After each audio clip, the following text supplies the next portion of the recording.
दरअसल मध्य प्रदेश में खेती के अलावा किसानों की आय बढ़ाने के वैकल्पिक साधनों में पशुपालन एक बड़ा आय का साधन है, जिसको लेकर प्रदेश की मोहन यादव सरकार ने अच्छी नस्ल की बछिया उपलब्ध कराने को लेकर काम शुरू कर दिया। मध्य प्रदेश में अभी दुग्ध उत्पादन 5.5 करोड़ लीटर प्रतिदिन है, जो कि देश में लगभग 9 से 10% है। सरकार ने इसे बढ़ाकर 20% करने का लक्ष्य तय किया है, जिसके लिए दुग्ध उत्पादन में देश में अव्वल स्थान प्राप्त करना है, जिसको लेकर गोवंश को बढ़ाना जरूरी है। इतना ही नहीं, सरकार आदिवासी बहुल क्षेत्रों में खेती करने के लिए किसानों को अच्छी किस्म के बैल भी उपलब्ध कराएगी। प्रदेश के पशुपालन मंत्री लखन पटेल ने कहा कि ट्राइबल बेल्ट डिंडोरी, मंडला, बालाघाट, झाबुआ, अलीराजपुर में बैलों से खेती होती है, जहां अच्छी किस्म के बुल्स भी उपलब्ध कराएंगे। अभी कुछ दिन पूरा आपने सुना होगा, जिस दिन हम लोग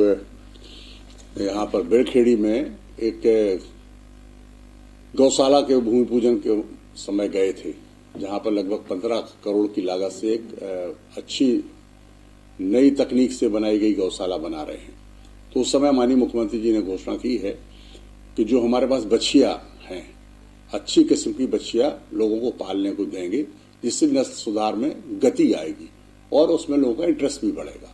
तो हमारे पास जो उपलब्ध बछिया उसके हम आंकड़े निकलवा रहे हैं और माननीय मुख्यमंत्री से चर्चा करके इस योजना को आगे बढ़ाने का काम करेंगे। इसी प्रकार हमने अभी परसों जो जबलपुर में एक बैठक ली थी, तो उसमें जो हमारे ट्राइबल्स बेल्ट हैं, जैसे डिंडोरी हो गया, मंडला हो गया, इधर और इधर झाबुआ, अलीराजपुर, यहाँ पर हमको देखने में आया कि यहाँ पर लोग बैलों से अभी भी खेती कर रहे हैं, क्योंकि वहाँ रकबे बहुत छोटे हैं। तो हमारे पास जो बुल्स हैं, अच्छी नस्ल के बुल्स हैं, क्योंकि वो ज्यादातर क्रॉस करने के लिए पाले जाते थे, लेकिन आजकल उनकी डिमांड कम हो गई, क्योंकि सेक्स शॉर्टेड सीमेन आ गया और ईटीटी के माध्यम से भी नई तकनीक से हम लोग जो है एम्ब्रियो ट्रांसप्लांट करके और नस्ल को सुधार करने का काम कर रहे हैं। तो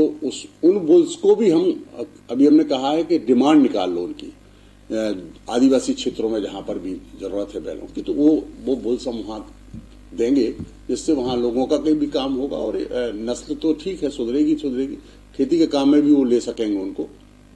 तो ये भी हम लोग करने की इसकी भी तैयारी कर रहे हैं। और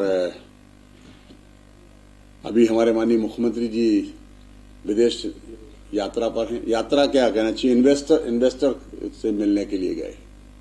तो वहां पर अच्छा समर्थन भी मिल रहा है। आज अखबार देख रहे होंगे आप, टीवी पर भी आ रहा है, और जो माननीय मुख्यमंत्री जी के वक्तव्य आ रहा है कि बहुत जन समर्थन मिल रहा है। लोग, बड़े बड़े उद्योगपति आकर के वो कह रहे हैं, जैसे आपने एक देखा होगा अखबार की हेडिंग है कि मुख्यमंत्री जी ने कहा 100 करोड़ से अधिक का आप इन्वेस्ट करेंगे, तो उसने कहा हम तो 2500 करोड़ रुपए की, 25,000 करोड़ का सोच रहे हैं। तो इस तरीके से भी रिस्पॉन्स मिल रहा है। मध्य प्रदेश चूंकि इन्वेस्ट करने के लिए बहुत शांति का टापू है, यहाँ पर हर सुविधा उपलब्ध करा रही सरकार। माननीय हमारे मुख्यमंत्री जी हैं, जो उन्होंने अभी इन्वेस्टर मीट जो की संभाग स्तर पर, तो उसमें भी भारी समर्थन भी मिला, लोग आए भी, और हर जगह लगा एवरेज 20,000 से 25,000 करोड़ के इन्वेस्टमेंट की घोषणाएं भी हुई। तो अभी जैसे मैंने अभी अखबार में ही पढ़ा है कि अभी फरवरी में एक बड़ी इन्वेस्टर मीट होने वाली, जिसमें विदेश से भी लोग आएंगे। तो मैं मुख्यमंत्री जी को बधाई भी देना चाहता हूं इस काम के लिए कि मध्य प्रदेश में निश्चित रूप से विकास की गति तेज होगी, जो नवयुवक हैं उनको रोजगार भी मिलेगा और काम भी आगे बढ़ेगा।